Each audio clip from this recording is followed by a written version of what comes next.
Well, ladies and gentlemen, before we begin with the awards ceremony, we have a very relevant and very anticipated segment of the evening. That is the fireside chat. And joining us for this fireside chat, ladies and gentlemen, are the luminaries of the real estate industry. Well, the first person that I'm talking about has more than 4 decades, more than 40 years of experience across fashion and real estate industry. The gentleman believes design thinking is a tool capable of creating better living and is able to make people feel more fulfilled. Starting back in 1978 and spending 9 successful years in the carpet industry, he formed strong export ties abroad. In 1987, the business diversified and forayed into the world of fashion, establishing Bhartiya Group. 2 decades later, in 2007, Bhartiya Urban was established with the Bhartiya City project in Bengaluru. Ladies and gentlemen, this man is now extending his expertise to create master planned communities in India. With a huge round of applause, please welcome Mr. Sandeep Aggarwal, founder and chairman, Bhartiya Group.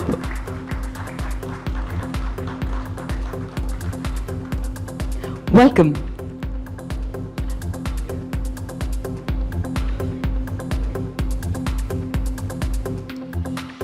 Up next, joining here, ladies and gentlemen, is the gentleman who has experience of more than 2 decades across the entire spectrum of real estate, from retail mortgages and retail estate transactions management to wholesale credit and private equity, and the creation of institutional framework for the standardization of mass affordable housing. As an active contributor to key initiatives in the fund industry in India, he has served on various boards and committees and industry associations. He recognizes the immense potential of the role of technology in housing that he has led to launch of HDFC Affordable Real Estate and Technology Program. Ladies and gentlemen, with a huge round of applause, please welcome Mr. Vipul, Roongta, Managing Director and CEO, HDFC Capital Advisors Limited. And completing this panel for the fireside chat, we have another luminary joining in. He is responsible for strategic and operational leadership for 19 countries, over 50 offices and affiliates across geographies. He is one of the most recognized and experienced real estate industry veterans, spearheading CBRE's advisory and transaction services, asset services, capital markets, project management, and valuation businesses. Being at the helm of CBRE in India for nearly 30 years, he grew the India business, offering industry-leading real estate solution. Let's give it up for the session chair, Mr. Anshuman, Magazine Chairman and CEO, India, Southeast Asia, Middle East, and Africa, CBRE. Thank you. Oops. I hope some of our energy is, moves there also at this time of the evening, where I'm sure all of you are tired. But thank you, and hope her energy rubs. In fact, I want to mention that a little secret, which I'm not sure Anurag everybody knows, that you were part of the real estate services industry once upon a time, and that's the time I met him. And he was one of the few people who really changed tracks, got into journalism, publication, and stuck with it, and has done a fantastic job. Normally doesn't happen. I've, of course, like others, seen many people, many careers. People don't stick to one place. He took that decision at that time, and what a wonderful creation. I must say, you were the pioneer in real estate journalism, I would say. There was no, when I started my career in real estate, there was no discussion, there was no education, there was no media, nothing about real estate services firms. So Anurag, congratulations, you did a great job. Yeah, I think you, thanks to the lady, I don't need to introduce, and we'll jump right in. And we'll try to, the real estate industry, especially what's happening right now, we can keep on discussing things for hours. You spend the entire day, so we'll try to cover some of the major topics which are relevant, and we'll try to remain as brief as possible because we appreciate it's end of the day. Sorry? Oh, 18 minutes. Oh, great. We'll try to do it earlier. No, I think there's something wrong with that. So I would first come to Mr. Aggarwal. In a country like ours, where development is really, really difficult, Mr. Bhartiya, you have a Bhartiya city you have developed. Very few people, again, if I look at last 25 years, have been able to develop even a small city. So just, on the high points, what were the challenges? First of all, how come you thought of, developing a city? Normally people think of doing an office development, retail development, just the entire city. So how did you think of that? What have been the challenges? I'm sure there are a lot of joys. Just a brief experience on that, So this is, we already were in business. And my son went to school in UK. And we used to do our annual conference every year. So we asked him to join us in Bangalore. And he said, Father, I don't have any role in your company because everybody's an uncle for me. So I want to do something in real estate. I said, what do you want to do? He said, I want to buy 2 acres of land and I want to create a food mall. His idea was from UK somewhere. So I said, go ahead and find that land. So a few days later he came, I have 2 acres. So then he came back and I have 10 acres. So until then I have been traveling last 40 years around the world, visiting towns and cities. Then I once told him, then one day I told him, I said, why not 100 acres? He said, Father, I think you've gone mad, I'm looking for 2 acres, you're telling me 100 acres. Well, the real reason was that by the time we got into development business, we started constructing about 9 years ago. Yeah. Okay. We thought that there are so many developers in the country, very large developers, and they've been established for 3 decades, 4 decades, 7 decades, 8 decades. So if we come into business, we must do something meaningful, right? And to do something meaningful means then you will have a sustainable business model.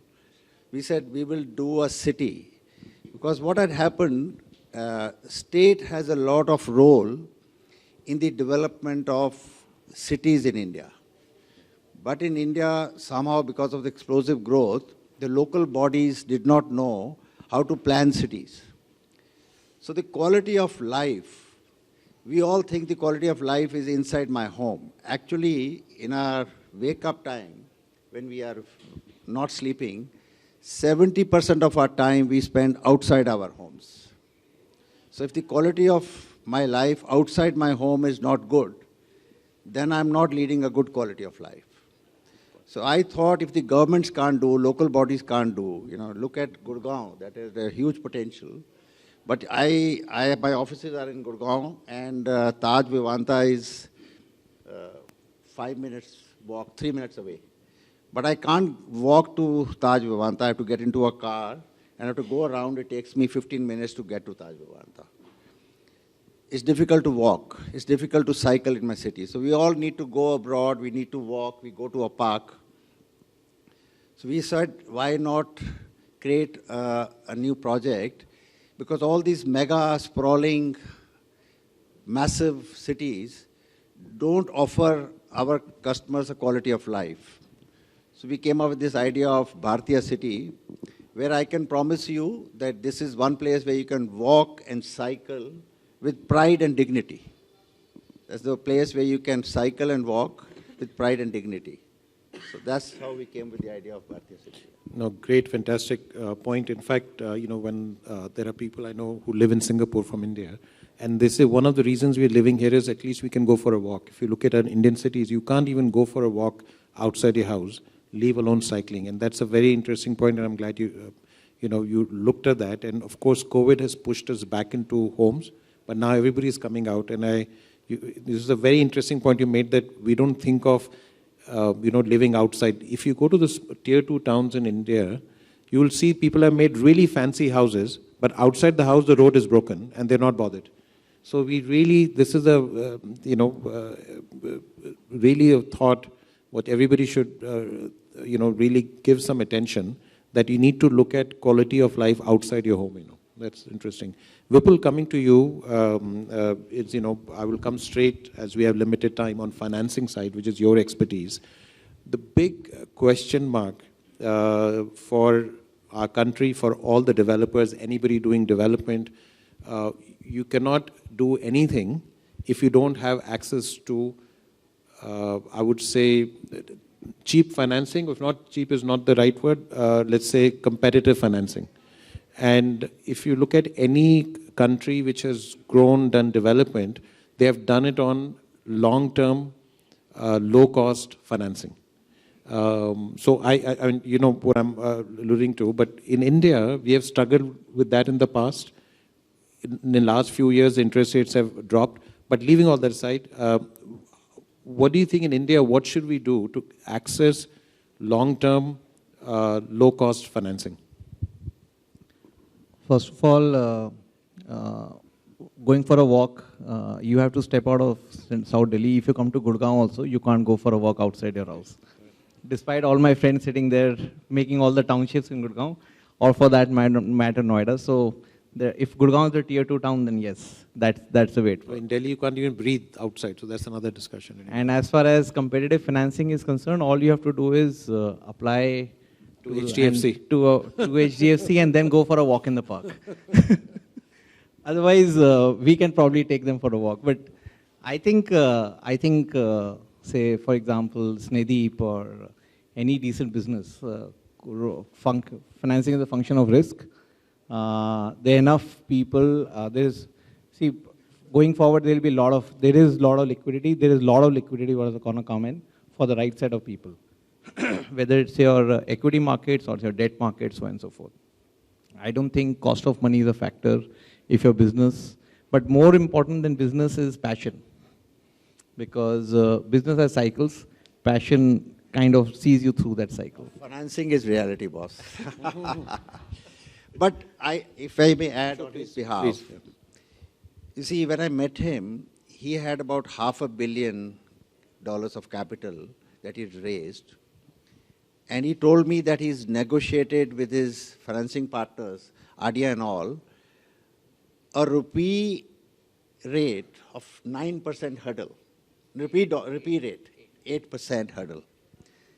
That means on behalf of my country and our financing community, he had the courage to negotiate with those giants that I would offer you a rupee hurdle rate, not a dollar hurdle rate.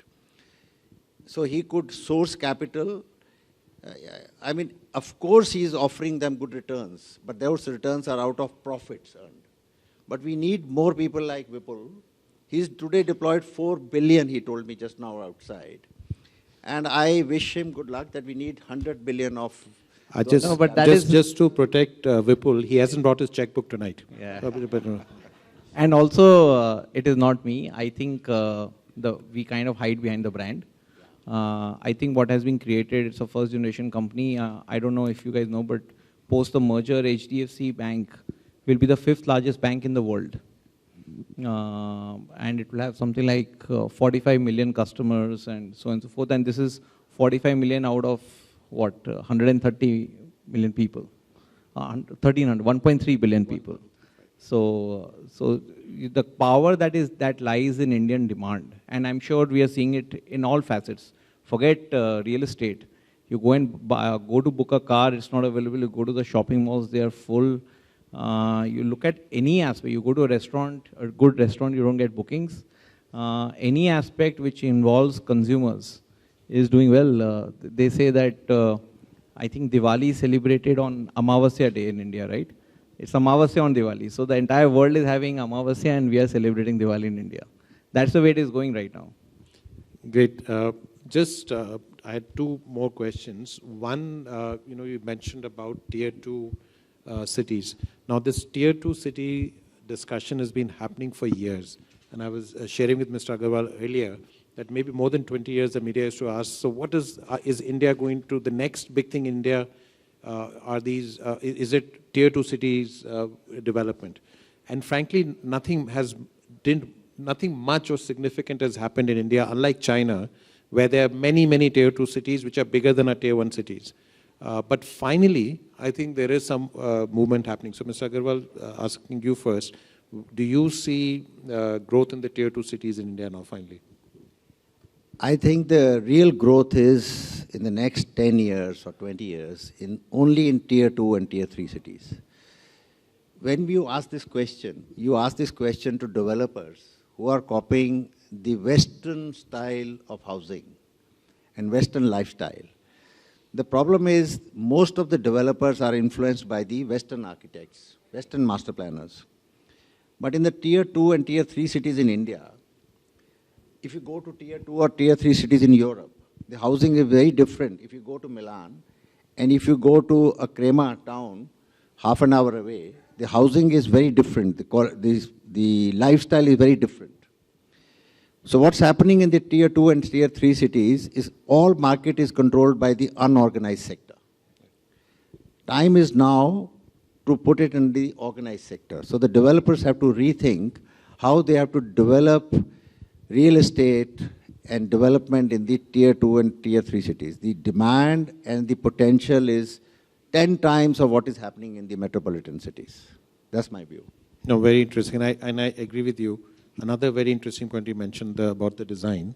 And I totally agree. And that's why a lot of times, the design and then the pricing. Both are a big challenge. Just moving forward, Vipul, I want to talk to you about prop tech. There's something I've seen since last few years you've been quite passionate about. So what is the future of prop tech, especially in India? Because you have just kept a prop tech, what do you call it, a get together and invited a lot of people who are in the prop tech space. So what are your views on prop tech in India? But before that, if I may dive into the tier 2 question. Sure. Tier 2, I think the right question should be, the tier 2 question should be asked from Pradeep and team, because they have redefined what combination of affordability and luxury can be. And design, because you talked about design, I think the best part of design is simplicity. If you can have a design which is simple, that's extravagant. And I think as a company, they have sold what? 30,000 homes? 30,000 homes only in outskirts of Gurgaon. Okay? It's like, it's not even, we talk about 20 years, 40 years. This is what, half a decade old company. As he mentioned, they just filed for their IPO. They got their approval for the IPO. They are in the top 10 developers by sales in the country. It only goes on to show the power of having simple approach and at a macro level in a micro city. It's only in Gurgaon outskirts and not even the heart of Gurgaon. The Gurgaon outskirts that they're able to do this kind of sales and still do it well and profitably. So the power that comes from anybody trying to do simple things in tier 2 towns, and you can do it, you said 100 times over, it can be done 100 times over. So what we actually need is 100 more signature globals rather than anything else. That is kudos, and that's kudos to Indian entrepreneurship, and also I think kudos to the demand that exists in the ecosystem. And on PropTech, on a serious note, I think we need topics for conferences. So when market goes bad, we talk affordable housing. There are all conferences that I go to when markets go bad are on affordable housing. And now that market is doing well and we need good topics, so we have found two. One is PropTech and one is sustainability. So I think we are going to... I didn't check, talk about sustainability because it's too late in the day. You need patience to think. But on PropTech, if you can, PropTech, see, we real estate investors are suffering from FOMO. So we are missing out because all the tech companies are making big money. So we said, let's also do something and inject technology into the real estate space. But I don't see any reason why real estate companies will be able to escape the so-called digitization of different processes. The problem is that this entire startup ecosystem, they come to a developer and the developer says, okay, fine, but a developer cannot afford to plonk a startup in their development cycle. Because As a developer, I am subject to RERA, I am subject to public scrutiny, I am probably public enemy number one. And if tomorrow something goes wrong and the startup disappears, then, and I have a broken or fractured supply chain, the problem is mine. So what we are trying to do is, at HDFC Capital, we are trying to give credibility to those startups, because there's so many of them. It's not my job as a buyer of the services to start appraising those companies. So we are trying to say, okay, fine, what part of the cycle are you, what solution are you giving to a particular problem? We give some credibility by investing a small amount of money, some token amount of money, and push it and nudge them towards the Snedeeps of the world and Pradeeps of the world to put things together and use them, to bring more efficiency in the system. That's pretty much what we're trying to do. Great. So this is the last question. We are almost on time, which has been always asked since last few months especially. In spite of, you know, if you look at all the indicators, the Indian real estate market has done well, great recovery after COVID, sales are up in residential, office is going to do well, but there is a global recession happening, right? Europe is suffering, US is starting to get slow, and you know, common issues globally, interest rates going up, inflation, you know, supply chain disruptions, and already we are looking at, you know, cost cuttings happening. So in that background, where do you think all this gloom and doom globally, what would be the impact specifically according to you in the Indian real estate market, if at all? Yes, please. I know that's a tough question, but... No, it's fine. You see, this is a reality that we have managed Indian economy post-pandemic, one of the best in the world, you know. So growth numbers, the position of our banks have never been more profitable as they are now. They've never been more capitalized. So I think we have somehow escaped the global doom because we managed the economy very well in the last 3 years. And I'm hoping it will continue. I have never seen, Vipulji, I just start meeting people now in US and Europe. I've just returned. And European investors who are very careful about India. There's hardly any European capital here. If you go to Southeast Asia, India was the last in the line. Absolutely. But today, India is top on the line. And that is a reality for all global investors. India is a reality in my view. In my fashion business, every brand, every global brand, whether it is Coach, Ralph Lauren, they all are moving their sourcing from China to elsewhere, and India is the first option now. Coach, which is a 6 billion plus company, had only 1% sourcing from India. They have just committed 15% sourcing to India, which means millions of new jobs.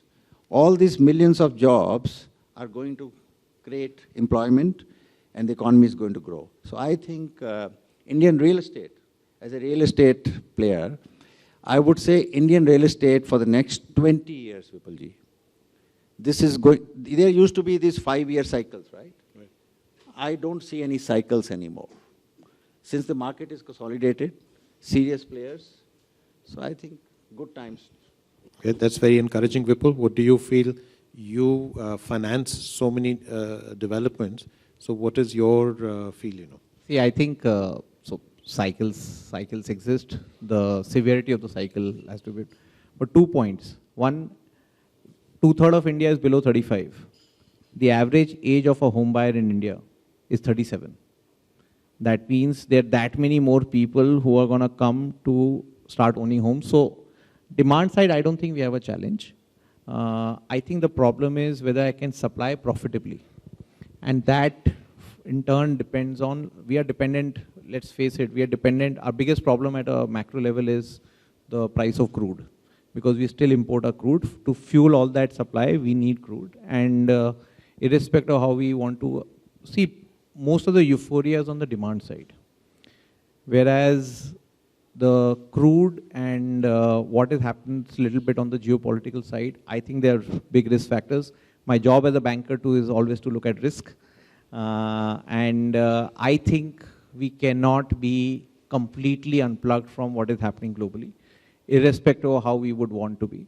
So my thing to everybody would be keep your leverage low and assume that, you know, prepare for probably what may be the worst and hope for the best kind of situation.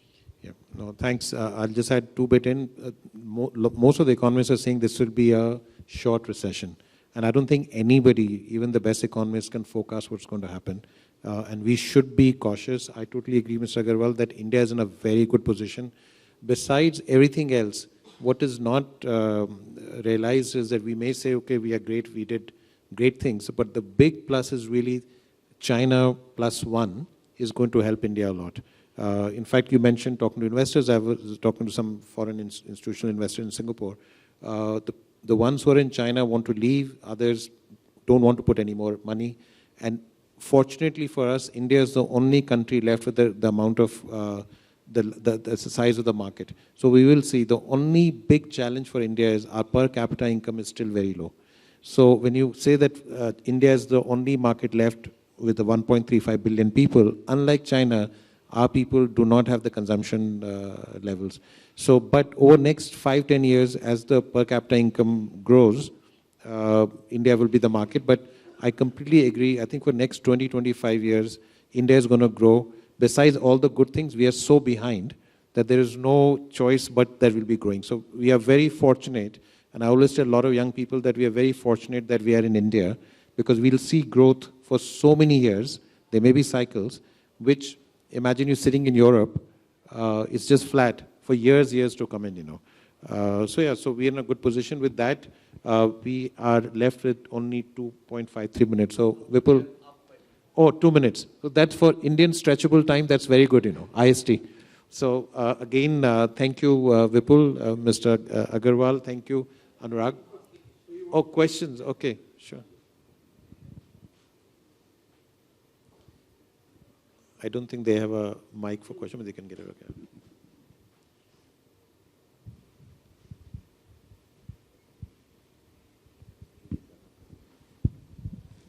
Yeah, thank you, Anshuman.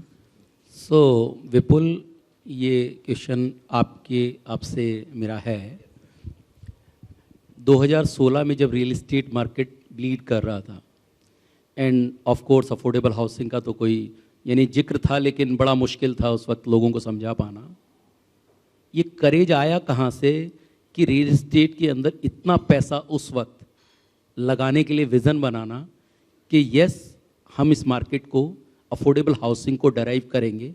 और of course आज तो statement बन गई, because otherwise क्योंकि उस वक्त ये decision लेना कि हम मार्केट को फीड करेंगे, और जितने भी आपके डिसीजन रहे हैं आई थिंक सो बहुत अच्छे गए हैं। लोग आज सोच रहे हैं कि ये कैसे स्टेटमेंट क्रिएट किया।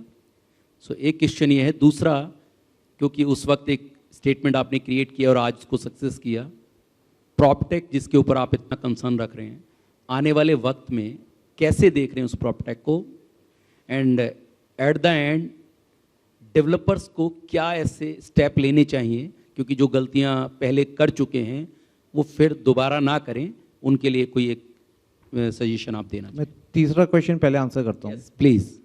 गलती ये नहीं करनी चाहिए कि जब bull time, all developers in my opinion lose money because when market is good like it is today, you go over aggressive.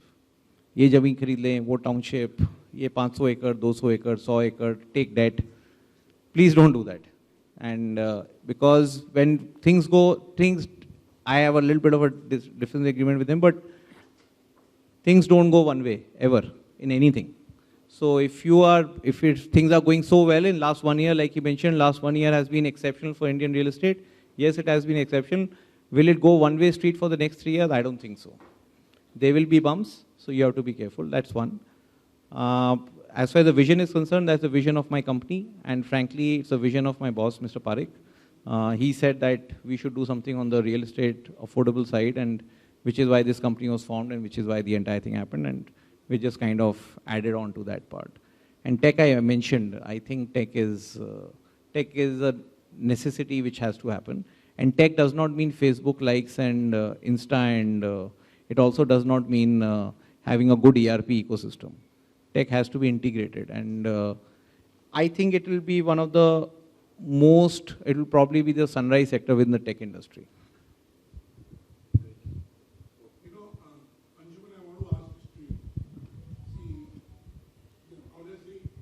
I go to lots of panels we organize. I don't think there can be a better panel than in three of you.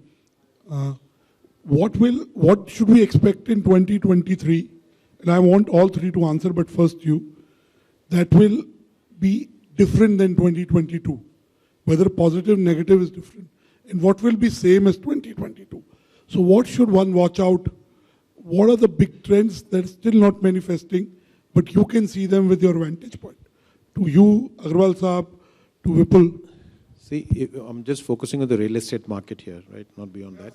And you know, there will be, I don't see any big thing, but what will happen is we are seeing some of, you know, there's movement towards data centers. That's picking up. We've been talking about data centers for many years, but now because they are very capital intensive, it is taking time, and now capital is improving, so there will be more data center play next year.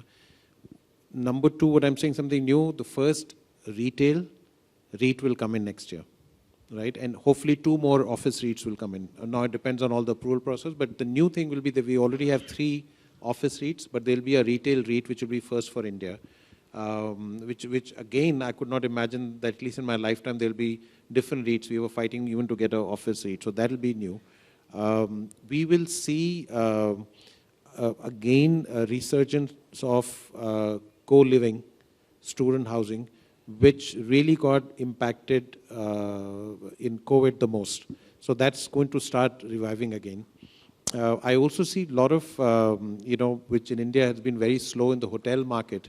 On the supply side, there will be more because tourism is slowly coming back. The hotel industry has not done much, especially on the supply side, but there are new players coming in, boutique hotels. As people are going for, you know, tourism and leisure, I see that will pick up, which has been very slow. So I can go on, but these are the very broadly on the spot what I can think which will be next year. We'll see some of the new trends. You know. And what are the things to watch out for? Like Vipul said, market is good, don't over expand, don't over leverage. The one thing when you know, when there is a global there's a slowdown, and India may 23 for India overall, the way we sit today, it looks good. But decision making slows down. So what has to be watched is that even for investment to come in, for corporates to take decisions to take space, for someone to do new development, when there is uncertainty, it delays and slows down the decision making because people don't have the confidence because it's uncertain. So they don't know if I'm going to put this huge investment in this whole, you open the newspaper, every day we're hearing globally, not India, you know, all the bad news. So it just slows down decision making. So I think one has to be cautious that one of the impacts we may have is that it won't be as bad as other countries, but the decision making will slow down, which may slow down the investments coming on the ground. The only advantage we have in India, it may slow down, but it will come. In a lot of other countries, the investment will never happen. But overall, the other big plus is that India is a well-established offshoring destination for the world. And nobody can take that position, right? And we are far, far ahead for obvious reasons.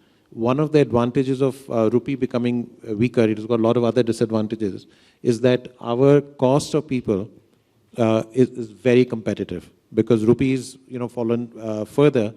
And that will continue to help our office market. And I do see that, again, there could be a slowdown, that next year, again, most of the large corporations will continue to offshore in India. India is a tech hub for the world. And frankly, if we keep at it, if we do, we would have to focus on skilled manpower. If we do that, there's nobody who can compete with India. Nobody has a scale. Nobody takes out the number of engineers, etc. we take out. But the challenge is the quality. So I think one big thing India needs to look at, in spite of all the, we may talk about our infrastructure, how great we are, we'll grow. I think one big challenge our country has is that in spite of being 1.35 billion people, our skilled manpower and real quality of manpower is a big threat to our growth, which we don't see it because we just put presentations saying 30,000 engineers coming every week, whatever the thing is. But most of them really are not job, what we call ready. So I think that the manpower is the biggest risk for India as far as I'm concerned. Sandeep ji, you have a global, you have business that is across the world. You built a successful business twice over. At least the two businesses that I know, maybe more. Yeah. So what is your view? What should we expect in 2023? Yeah, you see, real estate business has a little bad reputation. In the last 15 years, if we see. I'm glad you're saying little. Yeah, bad reputation. You see, I am talking of the market size and the opportunity and the growth. Financial prudence is important for every business, individual business. What had happened, let's say in NCR. Let me compare NCR with Bangalore. Why has NCR so many failures and not Bangalore? Because Bangalore developers had financial prudence. And why did Sneedi go to Bangalore sitting in Delhi? So NCR had lot of speculators I am saying, entering into real estate development. So that I can't help. Any place, anywhere in the world, if you have speculators, you look at China. The Chinese developers became bigger speculators and Chinese capital supported them. They were raising bonds at 14% dollar rate and the world was lending them happily. So it had to bust, right? So I don't mention that. I still maintain India, and if there is, now with the RERA and the bad players getting out of the market, I think it is going to be good. I don't see cycles. You see, when I look at a business, I look at the next 100 years. When I enter a business, I think 3 generations will look at that business, and I'll set up institutionalized businesses. So from that respect, India is a great place. Now coming to your question globally, also on the office side, Anshuman ji, I don't think it is only arbitrage on our cost of engineers. Where will the recession in the world means opportunity for India? Recession means companies have less dollars to spend on research. Where would they go to do research? They would come to Bangalore. And they are coming to Bangalore, and I see office. This is only temporary when only 20-30% people are coming offices. But in the office sector also, I see big growth in the next, I look at 10-year cycles. So in 10 years or 7 years, big growth. Hospitality. Can you imagine? My daughter is going to that Aggarwal resort, wildlife. कौन सा है? हाँ? Ranthambore. She told me, Dad, I feel, she says, I'm spending 90,000 rupees a night, which is $1,200 a night there. I said, how many days? She said, I can afford only 2 days. In India, can you imagine people are spending 90,000 rupees a night? I'm going to tell you how many people are going to go for tourism in India. I'm your friend, I can spend a week. Yes, I'm telling you, I'm sure the hospitality industry has the largest potential. I met the other day Mr. Kachru, तो उनके साथ वो जुबिन आए मुझे बेंगलोर में मिलने, बोले कि हमारे पास 500 होटल रिजॉर्ट्स बनाने की जगह है इंडिया में, हमने मैप किया है. जो होटल का रिजॉर्ट का कमरा 10,000 में मिलता था, आज 25,000 में मिल रहा है और जगह नहीं है मिलने की. So this is the potential in the hospitality. Yeah. So I think I am an eternal optimist on my country. Yeah. Final word from you, I'll talk Roongta. about, because you talked about a very macro question, but let me talk about from the perspective of financing. Okay, risk, because I'm a big fan of risk. I think the biggest risk in India is not going to be recession and this and that. I think, personally, I think it's going to be the inequality in the system. Because for every one person who is probably sitting here, there are 5 other people who want to be here and are out there, and they are only with media and whatever, say, your group is doing and the entire thing is doing and everything being on phone and 5G coming, the exposure of anybody to what they can possibly see and do is phenomenal. See, ignorance is bliss. But today, if you buy a luxury car which is not available, you buy it after 3 months, 6 months. For every one car that is bought, there are 5,000 people who want to buy that car, and I know that that guy is affording it and I can't do it. So in the real estate context, why I'm saying this again and again, in the real estate context, for every one $500,000 home that is sold or $1 million home that is sold, if you are not able to house the 10 people who are helping build that thing or working in that thing or even junior employees of any of these IT companies, we are going to have a serious problem. And I think that has to be covered.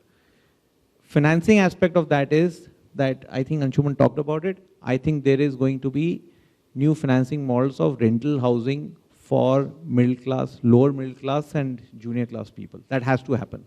And I think that is going to happen over the next 3 years.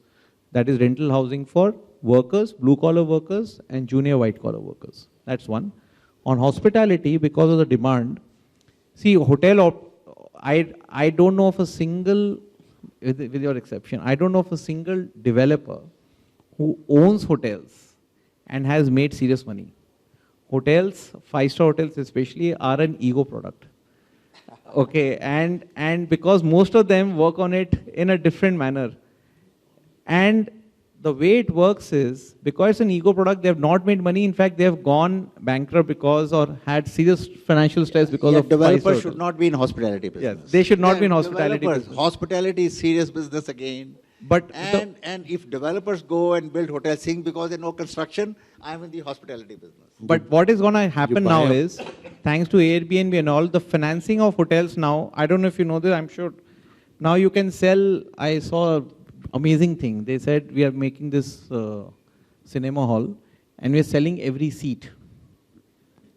So it's a 300 cinema hall thing and he's saying, I'm selling every seat, so you invest 5 lakh rupees and you'll get some top line share of, and in the larger ecosystem, they say it's prop tech. I said, how is it prop tech?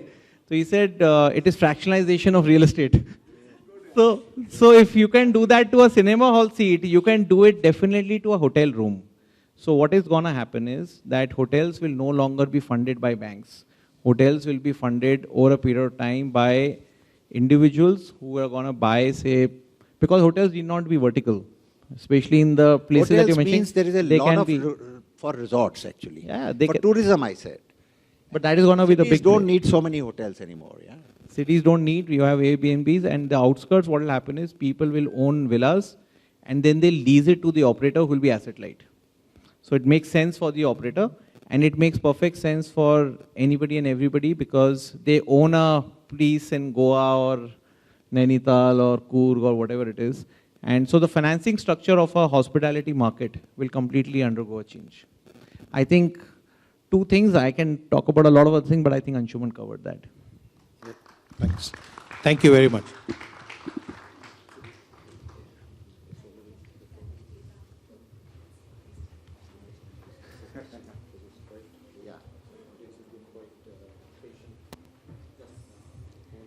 I'd like to request Dr. Anurag Batra to kindly join us on the stage to present a memento, a token of appreciation to our panelists for conducting this conversation.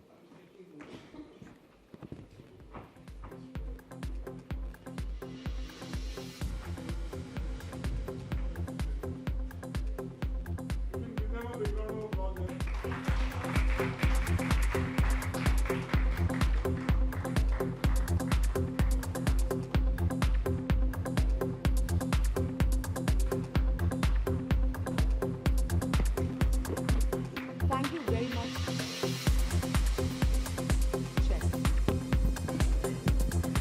Thank you very much, gentlemen.